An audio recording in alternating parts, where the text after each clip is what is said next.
અમદાવાદના વિરમગામ અને માંડલ તાલુકામાં મેઘરાજા મન મૂકીને વરસ્યા.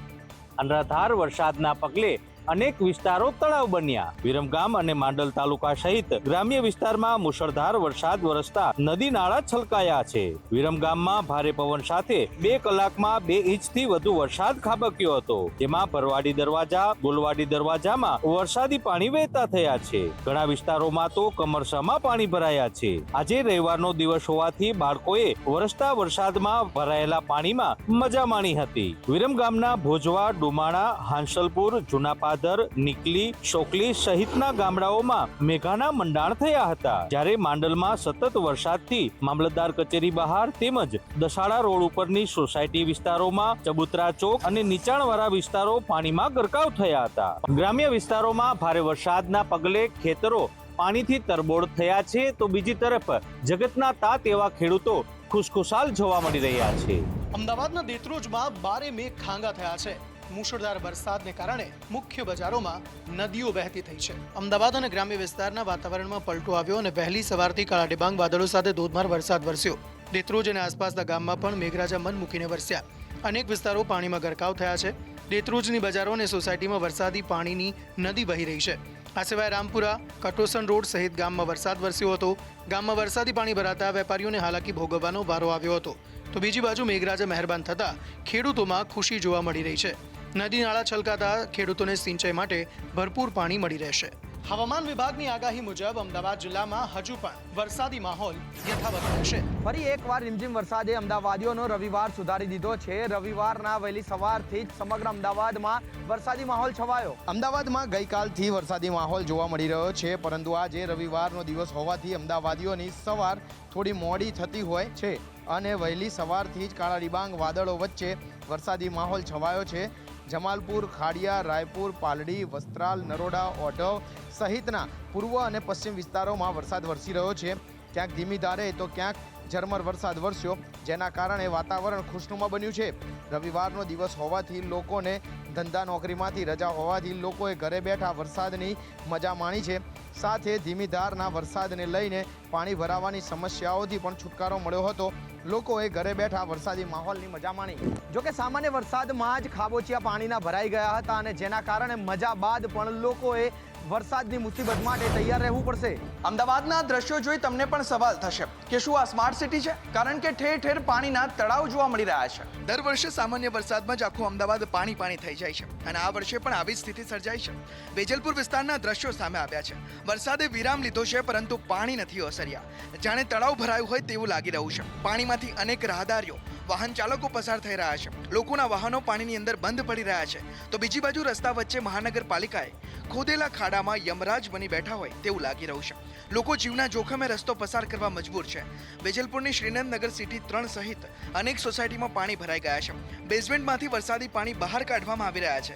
જ્યારે તંત્રના અધિકારીઓએ પ્રી મોન્સૂનની કામગીરી કરી હોવાના મોટા દાવા તો કરે છે, પણ દેખાતા નથી. વેજલપુર સહિત ઘણા એવા વિસ્તારો છે જ્યાં દર વર્ષે ચોમાસામાં પાણી ભરાઈ જાય છે, પરંતુ અધિકારીઓ એસીના ચેમ્બરમાંથી બહાર નીકળે તો તેમને ખબર પડે કે પ્રજાની પરેશાની શું છે. સુરેન્દ્રનગરમાં ભારે વરસાદ બાદ લોકોની હાલત કફોડી બની છે. લોકોના ઘરોમાં, સોસાયટીઓમાં પાણી ઘૂસી ગયા છે, જેનાથી લોકોએ હાલાકી વેઠવાનો વારો આવ્યો છે. સુરેન્દ્રનગરમાં અનરાધાર વરસાદ વરસી રહ્યો છે. ભારે વરસાદના કારણે ઠેર ઠેર સુરેન્દ્રનગરમાં પાણી ભરાયા છે. કેટલાક વિસ્તારોમાં ઘૂંટણસમાં પાણી ભરાતા લોકોના ઘર સુધી પાણી પહોંચ્યા. તો શહેરના લક્ષ્મીપરાની લક્ષ્મીનારાયણ જૈન સોસાયટી, વર્ધમાન સોસાયટીમાં ઘરોમાં ઘૂંટણસમાં પાણી ભરાયા. તો જૈન દેરાસરોમાં પણ પાણી ભરાતા મહાસતીજીઓને પણ હાલાકી થઈ રહી છે. સ્થાનિકોનું કહેવું છે કે તંત્રના પાપે આજે અમારી આ પરિસ્થિતિ થઈ છે. અમે તો નેતાઓને ખોબલે મત આપ્યા છે, પરંતુ હવે જ્યારે કામ પડ્યું છે ત્યારે નેતાઓ અમારા ફોન પણ નથી ઉપાડતા. તંત્ર દ્વારા તાત્કાલિક કામગીરી શરૂ કરવામાં આવે તેવી સ્થાનિકો માંગ કરી રહ્યા છે. ઉપરવાસમાં પાણીની આવકમાં વધારો થતા સરદાર સરોવર નર્મદા ડેમ પર પાણીની આવકમાં વધારો થયો. નર્મદા ડેમની જળ સપાટી 118.8 મીટરે પહોંચી. સરદાર સરોવર નર્મદા ડેમમાં પાણીની આવકમાં નોંધપાત્ર વધારો જોવા મળ્યો છે. ઉપરવાસમાંથી હાલ પાણીની આવક 54,032 ક્યુસેક છે. પાણીની સતત આવક થઈ રહી છે. મધ્યપ્રદેશમાં થઈ રહેલા ભારે વરસાદના કારણે નર્મદા નદીમાં નવા પાણીની આવક વધતા નર્મદા ડેમની જળ સપાટી વધી રહી છે. હાલમાં નર્મદા ડેમની જળ સપાટી 118.8 મીટરે પહોંચી ગઈ છે, જ્યારે ડેમની મહત્તમ જળ સપાટી 138.68 મીટર છે. પાણીની આવકમાં વધારો થતાં નર્મદા નિયંત્રણ અધિકારીઓએ રિવરબેડ પાવર હાઉસ અને કેનાલ હેડ પાવર હાઉસના 4 યુનિટ શરૂ કર્યા છે. પાવર હાઉસ શરૂ થવાના કારણે કરોડો રૂપિયાનું વીજ ઉત્પાદન થઈ રહ્યું છે. નર્મદાની મુખ્ય કેનાલમાં 12,200 ક્યુસેક પાણી છોડવામાં આવી રહ્યું છે. સુરતના કતારગામમાં વરસાદની વચ્ચે બોક્સ ક્રિકેટનો શેડ ધરાશાયી થયો છે, જેમાંથી 3 લોકોનું ફાયર વિભાગના જવાનોએ રેસ્ક્યુ કર્યું છે. ક્રિકેટનો ક્રેઝ લોકોમાં જબરજસ્ત વધ્યો છે. મેદાનમાં ક્રિકેટ રમવાની સાથે સાથે બોક્સ ક્રિકેટનો ક્રેઝ પણ સતત વધી રહ્યો છે. રાજ્યમાં અનેક જગ્યાએ બોક્સ ક્રિકેટના શેડ ઊભા કરવામાં આવ્યા છે, જ્યાં લોકો ક્રિકેટ રમી રહ્યા છે. ત્યારે સુરતમાં બોક્સ ક્રિકેટનો શેડ ધરાશાયી થવાની ઘટના સામે આવી છે. શહેરના કતારગામમાં બોક્સ ક્રિકેટનો શેડ ધરાશાયી થતાં અફરાતફરી મચી જવા પામી હતી. રામકથા રોડ પર ધ ડોટ બોલ બોક્સ ક્રિકેટનો શેડ ધરાશાયી થયો હતો અને આ શેડમાં અનેક લોકો ક્રિકેટ રમવા માટે આવતા હોય છે. જ્યારે શેડ ધરાશાયી થયો ત્યારે અંદર લોકો ક્રિકેટ રમતા હોવાનું જાણવા મળ્યું હતું. શેડ જેવો ધરાશાયી થયો ત્યારે આસપાસના લોકો ત્યાં દોડી આવ્યા હતા અને સમગ્ર ઘટનાની જાણ ફાયર વિભાગના જવાનો તેમજ પોલીસને કરવામાં આવી હતી. ક્રિકેટના શેડમાં અંદર રહેલા 3 લોકોનું ફાયર વિભાગના જવાનોએ રેસ્ક્યુ કરી બહાર કાઢ્યા હતા. ઘટનાની જાણ થતાં જ પોલીસ ઘટના સ્થળે પહોંચી ગઈ હતી અને શેડ કયા કારણોસર ધરાશાયી થયો તેની સાથે ટેકનિકલ બાબતોની પણ તપાસ કરવામાં આવી રહી છે. ડાંગમાં વરસાદી સિઝનમાં પ્રકૃતિ સોળે કળાએ ખીલી ઉઠી છે. આહલાદક વાતાવરણને માણવા માટે પ્રવાસીઓ ઉમટ્યા. ડાંગ જિલ્લામાં ધીમી ધારે વરસતા વરસાદે સમગ્ર વાતાવરણને આહલાદક બનાવી દીધું છે. ચોમાસું જામતાની સાથે જ દર વર્ષે ડાંગમાં પ્રવાસીઓની ભીડ જોવા મળે છે. આ વર્ષે પણ રાજ્યના અનેક જિલ્લામાંથી પ્રવાસીઓ ડાંગમાં કુદરતી સૌંદર્યને નિહાળવા મોટી સંખ્યામાં પ્રવાસીઓ આવ્યા છે. ખાસ કરીને અંબિકા નદી ઉપરના ગીરા ધોધ પ્રવાસીઓ માટે આકર્ષણનું કેન્દ્ર બન્યો છે. ઉપરાંત સાપુતારામાં ધીમી ધારે વરસતા વરસાદની વચ્ચે પ્રવાસીઓએ બોટિંગ, રોપવે અને અન્ય પ્રવૃત્તિઓનો ભરપૂર આનંદ માણ્યો હતો. વરસાદી વાતાવરણ અને ધુમ્મસભર્યા દ્રશ્યોએ પ્રવાસીઓના મન મોહી લીધા હતા. મહાલ ઇકો ટુરિઝમ સાઇટ અને શબરીધામ અને અંજન કુંડ જેવા ડાંગના અન્ય પ્રવાસન સ્થળોએ પણ પ્રવાસીઓની ભારે ભીડ જોવા મળી રહી છે. સાપુતારામાં બોટિંગ અને એડવેન્ચર એક્ટિવિટી માણવાનું પણ પ્રવાસીઓ ચૂકતા નથી. વરસાદની મોસમમાં માઉન્ટ આબુ સોળે કલાએ ખીલી ઉઠ્યું છે, જ્યારે પ્રવાસીઓએ મોસમની મજા માણવા માટે ધસારો જોવા મળ્યો. ગુજરાતને અડીને આવેલા રાજસ્થાનના એકમાત્ર હિલ સ્ટેશન માઉન્ટ આબુના વાતાવરણ બાદ પલટો આવ્યો છે. કુદરતી સૌંદર્યને સોળે કલાએ ખીલી ઉઠ્યું હોય મોસમની મજા માણવા સહેલાણીઓ ઉમટી પડ્યા છે. ગુજરાતમાં લોકોની પહેલી પસંદ તરીકે ઓળખાતા માઉન્ટ આબુની વાત કરવામાં આવે તો અહીં વહેલી સવારથી જ ધુમ્મસભર્યું વાતાવરણ સર્જાયું હતું. તો વળી વરસાદ બાદ ખડખડ વહેતા ઝરણાઓની મજા માણવા તેમાં પણ શનિ રવિવારની રજા હોવાથી સહેલાણીઓનો નોંધપાત્ર વધારો જોવા મળ્યો. તો સહેલાણીઓની સંખ્યામાં વધારો થતાની સાથે જ હોટલ માલિકોએ ભાડામાં વધારો કરી દીધો. વડોદરાને પૂરથી બચાવવા કરોડોનો ખર્ચ કર્યો પણ વરસાદ પહેલા કામગીરી ધોવાઈ ગઈ. વિશ્વામિત્રી નદી પર બનેલા પાળા નજીવા વરસાદમાં વહી ગયા. દર વર્ષે ચોમાસામાં વડોદરા શહેર જળમગ્ન બને છે, જેને ધ્યાનમાં રાખી મનપાએ કરોડોના ખર્ચે વિશ્વામિત્રી નદીને પહેલા સાફ કરી અને તેને ઊંડી અને પહોળી કરવામાં આવી. વિશ્વામિત્રી પ્રોજેક્ટની કામગીરી સંપૂર્ણપણે કરવામાં આવી એટલે આ વર્ષે લાગી રહ્યું હતું કે વડોદરાવાસીઓને હાલાકી નહીં પડે, પરંતુ હજી સામાન્ય વરસાદ વરસ્યો છે ત્યાં જ વિશ્વામિત્રી નદીના કાંઠા પર માટીના પાળા બનાવવામાં આવ્યા હતા તે ધોવાઈ ગયા છે. તંત્રનો અનગઢ પ્લાનની સાથે જનતાના કરોડો રૂપિયા પણ પલળી ગયા છે. ત્યારે વિશ્વામિત્રી બચાવ સમિતિએ તંત્ર પર ગંભીર આક્ષેપ કર્યા છે. કરોડોના ખર્ચા બાદ પણ જેસે થે વૈસેની પરિસ્થિતિ. હાલ તો એવું લાગી રહ્યું છે કે આ વર્ષે પણ વડોદરાવાસીઓએ પૂર માટે તૈયાર રહેવું પડશે. સુરતમાં વરસેલા વરસાદે સુરતની સુરત બદલી નાખી છે. સુરતના રસ્તા ઉપર માત્ર ખાડાઓનું રાજ જોવા મળી રહ્યું છે. ધોધમાર વરસાદ વરસ્યા બાદ સુરતના રસ્તા ઉપર માત્ર ખાડા જ ખાડા થઈ ગયા છે. સ્માર્ટ સિટી તરીકે ઓળખાતા સુરતના સ્માર્ટ રસ્તાઓને ચારે તરફથી ખાડાઓએ બાનમાં લીધા છે. જ્યાં જુઓ ત્યાં રસ્તા ઉપર ખાડાનું રાજ જોવા મળી રહ્યું છે. સુરતવાસીઓને પહેલા ખાડીપુરની સમસ્યા તો હવે કમરતોડ રસ્તાઓની સમસ્યા વેઠવાનો વારો આવ્યો છે. સુરતના ડિંડોલીના 60 પોઈન્ટ 4 રસ્તા પાસે ધોધમાર વરસાદે ને કારણે કમરતોડ રસ્તા થઈ ગયા છે. રસ્તા પર ખાડા થઈ જતા લોકોને કમર તૂટી જાય છે તો ક્યાંક અકસ્માતનો ભય સતાવે છે. આ રસ્તા પર ઝડપથી અવરજવર ન થઈ શકે તો અનેકવાર ટ્રાફિક જામની સમસ્યા પણ સર્જાય છે. સ્માર્ટ સિટીમાં આટલા બધા ખાડાઓ હોવાથી તંત્રને દેખાતું નથી અને સમારકામ ન કરવામાં આવતા લોકોને આ જ રસ્તા ઉપરથી પસાર થવું મજબૂર બનવું પડે છે. પોરબંદરમાં માછીમારો સાથે ગુમ થયેલ બોટ મળી આવી છે.